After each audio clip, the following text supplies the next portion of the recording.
Ол кезде мен ақырғы курс студентімін. Жүріп жүрген қызым 11-ші сынып бітіретін жыл еді.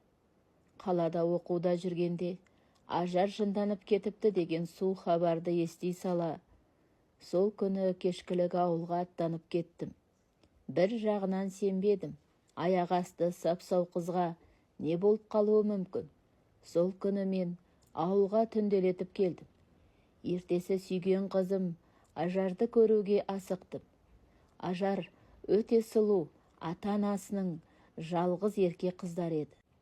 Мен Ажардың үйіне келгенде, анасы мені көріп жылап жіберді.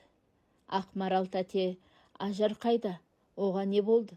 Деп мән-жайды сұрадым. Ажар бір айдың көлемінде өзгеріп кеткенін, сандырақтап бір нәрселерді айтып күлетінін, өзінен өзі біреумен сөйлесіп отыратынын айтты. Түннің кезінде